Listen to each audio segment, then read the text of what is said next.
There's no denying mortgage rates are having a big impact on today's housing market, and that may leave you with some questions about whether it still makes sense to sell your house and make a move. Hello, we are Audrey and Ani with Real Estate Experts, and here are the three of the top questions you may be asking. Should you wait to sell?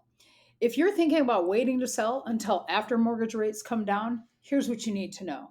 So are a ton of other people. And while mortgage rates are still forecasted to come down later this year, if you wait for that to happen, you may be dealing with a lot more competition as other buyers and sellers jump back in too. Even a modest drop in rates will bring a ton of buyers and sellers back into the market. That means if you wait it out, you'll have to deal with things like prices rising faster and more multiple offer scenarios when you buy your next home. So are buyers still actually out there? This doesn't mean that no one is moving right now. While some people are holding off, there are still plenty of buyers active today. And according to Showing Time, demand has actually dipped since the unicorn years. And that is in response to a lot of the market factors like higher mortgage rates, rising prices, and limited inventory. But to really understand today's demand, you have to compare where we are now with the last normal years in the market, which is 2018 and 2019, not the abnormal unicorn years of the COVID era. And now, to give you a relative perspective, nationally demand is still high compared to the last normal years in the housing market. And that means that there's still a market for your house to sell.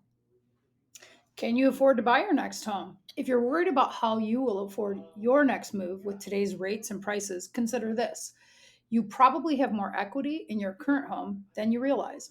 Homeowners have gained a record amount of equity over the past few years, and that equity can make a big difference when you buy your next home. You may even have enough to be an all cash buyer and avoid taking out a mortgage altogether. Deputy Chief Economist at the National Association of Realtors said those who've earned housing equity through home appreciation are the current winners in today's housing market.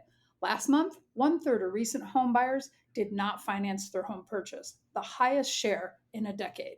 For these buyers, interest rates may be less influential in their purchase decision. Right. And bottom line is, if you've had these three questions on your mind and they've been holding you back from selling, hopefully it helps to have this information now. Now, a recent survey from Realtor.com shows more than 85 of potential sellers have been considering selling for over a year. And that means there are a number of sellers like you who are on the fence.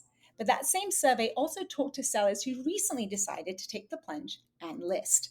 Now, 79% of those recent sellers wish they'd actually sold sooner. So if you want to talk more about any of these questions or need more information, let's connect.